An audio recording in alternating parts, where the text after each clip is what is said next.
दुर्गा वाहिनी की एक महत्वपूर्ण बैठक है। कौन से ऐसे विषय है जिसको लेकर आप लोग चर्चा करेंगे? पहले जो हमारी कार्यकर्ताएं नई नियुक्त हुई हैं और पुरानी, उन सबको एक बार संगठन की जानकारी देना, संगठन किस प्रकार से कार्य कर रहा है, क्या क्या कार्य कर रहा है, दुर्गा वाहिनी मातृशक्ति के क्या कार्य है, क्या उनका उत्तरदायित्व है समाज के प्रति, देश के प्रति, धर्म के प्रति, ये बताना। और हमारे जो कार्यक्रम आगे 6 महीने हम लोग जो करेंगे, उनकी कार्य योजना तैयार करना और उस पर कैसे काम का विभाजन करना है, यही सब इस बैठक में तय हो रहा है। और ये बहुत सारे ऐसे घटनाएं देखने को मिल रही है जिसमें आप लोग लव जिहाद को लेकर एक विषय बनाते रहेंगे, इसको लेकर भी कुछ चर्चाएं होनी है कि समाज में किस तरह मैसेज पहुंचे? हाँ, लव जिहाद से बचने के लिए हम लोग बहुत तरह की बैठक में, वर्ग में चर्चा करते हैं। साल में एक बार दुर्गा वाहिनी का वर्ग हम लोग हर प्रांत पे करते हैं, वो 7 दिनों का होता है। उसमें विविध प्रकार के बातें बताई जाती है, धर्म संस्कृति का ज्ञान, उनकी सुरक्षा के उपाय उनको बताए जाते हैं। अच्छा, अभी जो यूपी में घटना हुई थी, राधिका यादव जो टेनिस प्लेयर थी, रील बनाने को लेकर उनके पिता नहीं हुए, ये कहा जा रहा है, मतलब इससे कुछ संदेश समाज में आता है, तो आप लोग किस तरह देखते हैं इस पूरी घटना को? देखिए, ये उन घटना का कारण अभी तक खुलकर आया नहीं है, तो उस पर कुछ भी प्रतिक्रिया देना अभी जल्दीबाजी होगी। लेकिन जिस परिप्रेक्ष्य में आप पूछने की बात कर रहे हैं, तो आपका इशारा कहीं ना कहीं उस मुस्लिम युवक, उसके दोस्त की तरफ जा रहा है।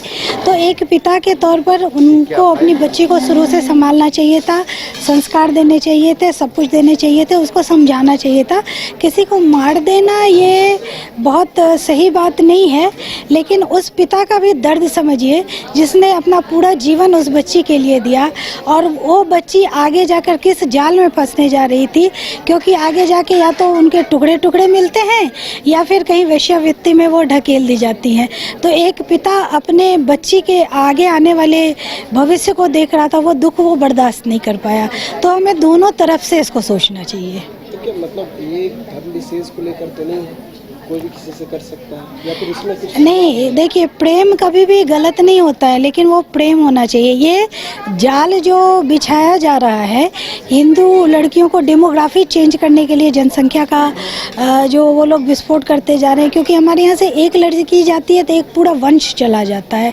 और ये भी नहीं है कि आराम से वो रखते हैं। मैं ये नहीं कहती हूँ, मुस्लिम लड़कियाँ भी हिंदू लड़कों से विवाह करती हैं, लेकिन आप मुझे एक भी घटना ऐसी बता दीजिए जब कोई मुस्लिम लड़की सूटकेस में पाई गई हो, किसी बोड़े में पाई गई हो, या किसी हिंदू लड़के ने विवाह करके उसे वेश्यावृत्ति में धकेल दिया हो। तो कुछ तो गलत हो रहा है।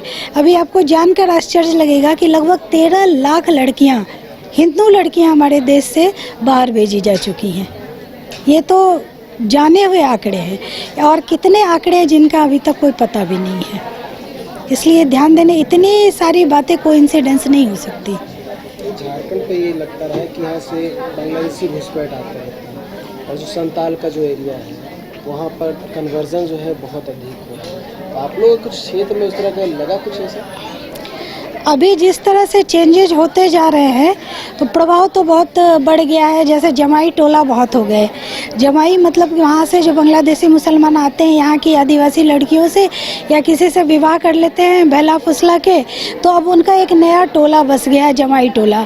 अगर एकाध इक्का दुक्का बात होती तो इस तरह की टोले की गणना ही नहीं आती। आप कहीं भी देख सकते हैं कि अभी 1-2 साल पहले धरती खाली थी, वो आपको मजार दिख जाएंगे, लैंड जिहाद हो रहा है। इस तरह की बहुत सारी बातें आ रही हैं जो आप एकदम स्पष्ट रूप से देख सकते हैं। एक अंतिम सवाल, यूपी से घटना सामने आई थी कुछ दिनों पहले की है, जब वहाँ की टीम ने छापा मारा था, तो वहाँ पे एक मौलवी थे जो कन्वर्जन कराने का काम करते थे, और अरब देशों से करोड़ों रुपए आते थे। आप लोग बताइए घटना को लेकर किस तरह से ये दिया था? देखिए, ये तो बड़े पैमाने पर चल रहा है। कोई छोटे रूप में करते हैं, कोई बृहद रूप में। उनके इसमें ही था कि गजवाए हिंद जब तक नहीं करेंगे, इस्लाम पूरी तरह से फतह नहीं हो पाएगा।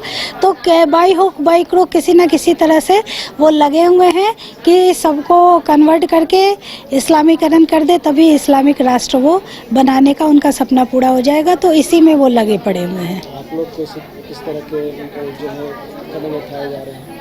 हम लोग लोगों में सांस्कृतिक चेतना, धार्मिक भाव जागृत करने का प्रयास करते हैं और अपने संस्कृति को, अपने मूल्यों को पहचानने के लिए बोलते हैं। अगर जो चीज़ हमारी अच्छी होगी तो स्वाभाविक सी बात है कि कोई कमज़ोर चीज़ या ख़राब चीज़ की ओर नहीं मुड़ेगा। अगर हमारे से परिचय हो जाए तो मुझे नहीं लगता कि हिंदू धर्म से अच्छी चीज़ और मजबूत चीज कहीं और है विश्व में। अगर आप देश के किसी भी कोने में रहते हैं, अगर आप पटना आना चाहते हैं और घर जैसे रहने और खाने का आनंद लेना चाहते हैं तो एक बार जरूर आए होटल डायमंड इन। संपर्क करें 9572759746, 9031859981, 0612400158 एड्रेस अपोजिट विद्या संस्कार स्कूल, रंजन पथ, गोला रोड, बेली रोड, पटना 801503। झारखंड में पहली बार मजा लीजिए क्रेजी रिवर का। प्राकृतिक वादियों के बीच 6 एकड़ में बने वाटर पार्क का आनंद पूरे परिवार के साथ लें।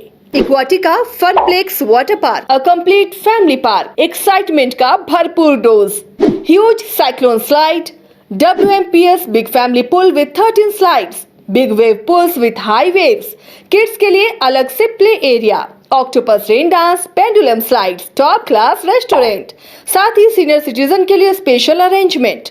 पूरी फैमिली के साथ बिताएं दिन भर मस्ती के पल। इक्वाटिका Funplex water park near Remta dam, चुकरू मोड़, रांची।